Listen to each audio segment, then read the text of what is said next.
दो देश एक इतिहास, लेकिन 75 साल से सिर्फ नफरत, जंग और टूटी हुई उम्मीदें। भारत और पाकिस्तान, एक ही धरती से जन्मे हुए दो देश, हमेशा एक दूसरे के विरोध में क्यों रहते हैं? पार्टीशन के खूनी दंगों से लेकर आतंकवादी हमलों और नाकाम पीस टॉक तक, ये सिर्फ एक बॉर्डर का मसला नहीं है। ये कहानी है बिट्रेयल की, जियोपॉलिटिक्स के खेल की और ब्रिटिश एम्पायर के छोड़े हुए डार्क लेगेसी की।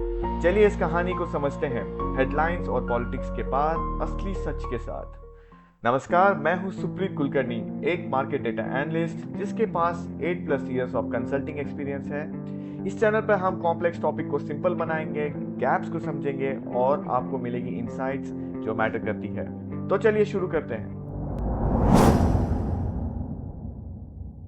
लगभग 200 साल के ब्रिटिश रूल के बाद भारत आजादी के करीब था, लेकिन आजादी से जहां एकता आनी चाहिए थी, वहां साउथ एशिया की सबसे बड़ी ट्रेजेडी सामने आई, पार्टीशन। 1947 में ब्रिटिश ने जल्दबाजी में भारत को दो हिस्सों में बांट दिया। एक हिंदू मेजोरिटी भारत और दूसरा Muslim majority Pakistan. Radcliffe line एक बाउंड्री जो ब्रिटिश लॉयर सिरिल रैडक्लिफ ने सिर्फ 5 हफ्तों में बनाई थी, जिसने कभी भारत का दौरा तक नहीं किया था। यह एक बिल्कुल आर्बिट्री बाउंड्री थी जिसने पंजाब और बंगाल जैसे प्रांतों को, गांवों को और परिवारों को बांट दिया, बिना जमीनी हकीकत समझे। और इसका नतीजा, एक कम्युनल जीनोसाइड। 1.5 करोड़ से ज्यादा लोगों को अपने घर छोड़कर दूसरे देश जाना पड़ा। 10 लाख से ज्यादा लोग अपनी जान से हाथ धोए। औरतों को अबदक किया गया, बच्चों को मार दिया गया और दोनों तरफ से लाशों से भरी ट्रेन गुजरती रही। ये सिर्फ पार्टीशन नहीं था, ये एक मैन मेड अपोकलिप्स था। इससे हुए ऐसे जख्म जो आज भी भारत और पाकिस्तान के रिश्ते में दिखते हैं। लेकिन दुख की बात यह थी कि सिर्फ पार्टीशन तक नहीं रुका। इसने भारत और पाकिस्तान के बीच गहरे अविश्वास का पहला बीज बोया। पार्टीशन के बाद 560 से ज्यादा प्रिंसली स्टेट्स के पास ये चॉइस थी कि वो भारत या पाकिस्तान को ज्वाइन करे या फिर इंडिपेंडेंट रहे। पर जम्मू एंड कश्मीर की बात अलग थी, सिर्फ अपने साइज की वजह से नहीं, बल्कि अपने स्ट्रेटेजिक लोकेशन की वजह से भी, क्योंकि यह भारत, पाकिस्तान, चाइना से लगा हुआ था और इनडायरेक्टली अफगानिस्तान से गिलगिट बल्तिस्तान के जरिए कनेक्टेड था। और महाराजा हरि सिंह, एक हिंदू राजा जो एक मुस्लिम मेजोरिटी राज्य के शासक थे, उन्होंने न्यूट्रल रहने की कोशिश की और फैसला लेने में देरी करते रहे। लेकिन पाकिस्तान ने एक और प्लान बना रखा। 22 अक्टूबर 1947 को ट्राइबल मिलिशिया और पाकिस्तान आर्मी ने लिबरेशन के बहाना बना के कश्मीर पर हमला किया। जो उन्होंने शुरू किया वो आजादी की लड़ाई नहीं थी, बल्कि एक खून खराबा, हत्या और दहशत का सिलसिला था। पाकिस्तान, जो ग्रीड और ये गलत सोच के साथ था कि पार्टीशन में अनफेयर लैंड डिस्ट्रीब्यूशन हुआ है, जबरदस्ती कश्मीर को अपने कब्जे में लेने की कोशिश कर रहा था। जब महाराजा हरि सिंह का राज्य बिखरने लगा तो उन्होंने भारत से मदद मांगी और ऑफिशियली भारत के साथ जुड़ने का फैसला किया। 26 अक्टूबर 1947 को इंस्ट्रूमेंट ऑफ एसेशन साइन करके कश्मीर को भारत का हिस्सा बना दिया। इंडियन आर्मी तुरंत एक्शन में आई और शुरू हुआ पहला इंडो पाक वॉर। 1948 के आखिरी तक भारत का मिलिट्री एडवांटेज साफ था और पूरे कश्मीर को वापस लाने का पूरा मौका था।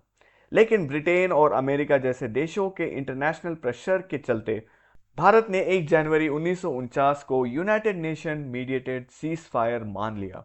नतीजा, जम्मू, कश्मीर वैली और लद्दाख भारत के पास रहे और आज़ाद कश्मीर और गिलगिट बल्तिस्तान पाकिस्तान के पास, जिसे हम आज पाकिस्तान ऑक्युपाइड कश्मीर कहते हैं। असली समस्या यहां से शुरू होती है। पहला कदम पाकिस्तान ने उठाया, मिलिटेंट्स और आर्मी के जरिए हमला करके हर अंतरराष्ट्रीय नियम का उल्लंघन किया। फिर भी यूनाइटेड नेशन ने इस अग्रेसर को लेजिट बता दिया। पाकिस्तान को उस जमीन पर कब्जा बनाए रखने दिया जो उसने जबरदस्ती छीनी थी। यह जस्टिस नहीं था, यह फॉल्स न्यूट्रलिटी थी, जहां एक अग्रेसर देश को एक सोवेरियन राष्ट्र के बराबर खड़ा कर दिया। और इसका रिजल्ट है कि 75 साल से चलता आ रहा है एक अनफिनिश्ड वॉर। पाकिस्तान के पास हर मौका था बातचीत का, डिप्लोमेसी का और समझौते का, लेकिन उसने वायलेंस, इन्फिल्ट्रेशन और आतंकवादी को चुना। और आज भी वही प्लेबुक चली आ रही है, नए चेहरे के साथ, लेकिन वही इरादा। भारत ने हर बार शांति का हाथ बढ़ाया, लेकिन हर बार इन कोशिशों को धोखे ने नाकाम कर दिया, खासकर क्रॉस बॉर्डर टेररिज्म के जरिए। पोस्ट वॉर सीज फायर के अलावा चलिए कुछ बड़े एग्जाम्पल देखते हैं। 1999 लाहौर डिक्लेरेशन। पीएम अटल बिहारी वाजपेयी ने लाहौर तक एक हिस्टोरिक बस यात्रा की, जहां उन्होंने पीएम नवाज शरीफ के साथ एक शांति समझौता किया। इसका मेन फोकस था दोनों देशों के बीच बातचीत और बढ़ता हुआ न्यूक्लियर टेंशन को कम करना। लेकिन कुछ ही महीने बाद जनरल मुशर्रफ ने कारगिल कॉन्फ्लिक्ट शुरू कर दी। बाद में नवाज शरीफ ने खुद माना कि पाकिस्तान ने शांति का एग्रीमेंट तोड़ दिया था। 2001 आगरा समिट। कारगिल कॉन्फ्लिक्ट के बावजूद पीएम वाजपेयी ने मुशर्रफ के साथ बैठकर कश्मीर और टेररिज्म के मुद्दों पर बातचीत की, लेकिन लास्ट मिनट डिसएग्रीमेंट्स के चलते ये समिट फेल हो गई। और फिर कुछ ही महीनों बाद हुआ सांसद पर हमला, एक मेजर टेररिस्ट अटैक जिसमें पाकिस्तान बेस्ड मिलिटेंट्स ने भारत की पार्लियामेंट बिल्डिंग को निशाना बनाया। 2004-2005 कंपोजिट डायलॉग। यह प्रोसेस एलओसी पार सीज फायर के साथ शुरू हुआ था, जिसका मकसद था सभी बायलैटरल इश्यूज को एड्रेस करना, जैसे कश्मीर, ट्रेड और लोगों के बीच संबंध। लेकिन फिर 2008 को भारत ने एक भयानक आतंकवादी हमला देखा, जब पाकिस्तान बेस्ड ग्रुप लश्कर ए तैयबा के आतंकवादियों ने मुंबई में कोऑर्डिनेटेड अटैक्स किए। 160 से ज्यादा लोग मारे गए और एक ऐसा पल था जिसमें पूरी दुनिया ने पाकिस्तान की टेररिज्म सपोर्टिंग पॉलिसी को क्लियरली देखा। 2014-15 मोदी शरीफ डिप्लोमेसी। पीएम मोदी ने नवाज शरीफ को अपनी ओथ सेरेमनी में बुलाया, फिर अनएक्सपेक्टेड लाहौर विजिट भी किया, एक स्ट्रॉन्ग पीस जेस्चर के तहत। पर बदले में मिला क्या? पठानकोट और उरी जैसे आतंकवादी हमले दोनों पाकिस्तान बेस्ड टेरर ग्रुप्स ने किए थे। 2019 पुलवामा अटैक। जैश ए मोहम्मद के सुसाइड बॉम्बर ने सीआरपीएफ कॉन्वॉय पर अटैक किया। हमारे 40 से ज्यादा जवान शहीद हुए, जिसके जवाब में भारत ने बालाकोट में एयर स्ट्राइक्स करके स्ट्रॉन्ग मिलिट्री रिस्पॉन्स दिया। और फिर आता है रीसेंट अटैक, जहां हिंदू टूरिस्ट को निशाना बनाकर टारगेटेड टेरर अटैक्स किया गया। भारत ने इसका जवाब दिया एक दमदार मिलिट्री रिटेलिएशन के साथ, अब तक का सबसे बड़ा एक्शन। भारत ने बार बार शांति की तरफ हाथ बढ़ाया, diplomacy, peace talks, cultural exchange और ट्रेड इनिशिएटिव के जरिए, लेकिन हर बार पाकिस्तान ने भरोसे का जवाब धोखे से दिया। जब भी बातचीत हुई, उसके बाद या तो बॉर्डर पर गोली चली या किसी आतंकी हमले में निर्दोष लोग मारे गए। अब सवाल उठता है, क्या यह सिर्फ कोइंसिडेंस है या फिर इसके पीछे कोई स्ट्रैटेजी छुपी है? चलिए इस डेंजरस पैटर्न को समझने की कोशिश करते हैं।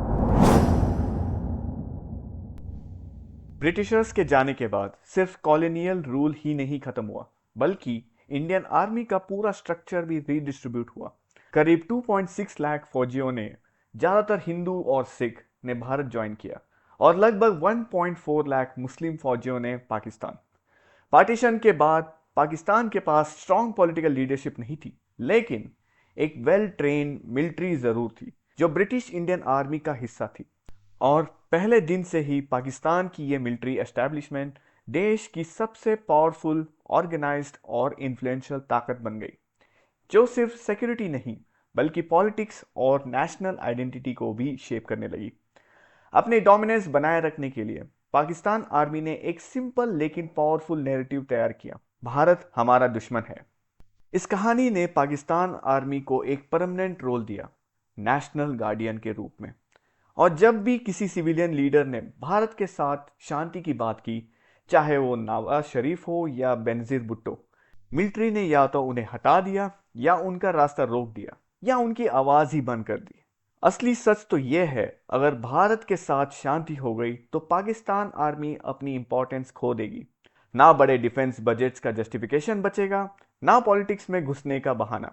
इसीलिए पाकिस्तान के किसी भी प्राइम मिनिस्टर ने आज तक अपना पूरा टर्म कंप्लीट नहीं किया। कभी मिलिट्री ने कूप किया, कभी कोर्ट से डिस्क्वालीफाई करवाया और कभी पॉलिटिकल इंस्टेबिलिटी खुद ही क्रिएट की। जब तक एनिमी नैरेटिव जिंदा है, तब तक डेमोक्रेसी वहां कभी जिंदा नहीं हो सकती। भारत ने बार बार कोशिश की, लाहौर डिक्लेरेशन से लेकर मोदी जी की लाहौर यात्रा तक, हर कदम शांति की तरफ था।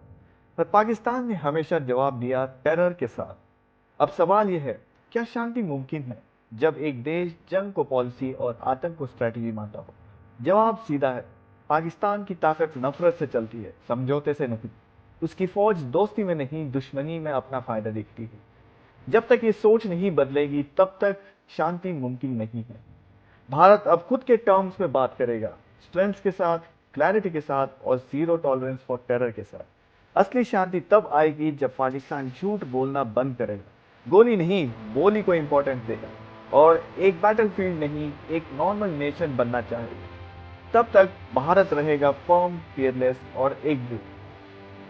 अगर आपको ये वीडियो इंसाइटफुल लगा तो आप लाइक, शेयर और सब्सक्राइब करना ना भूलें। इंडिया अनप्लग्ड के साथ जुड़े रहिए, सवाल उठाते रहिए, इन्फॉर्म बनिए। धन्यवाद।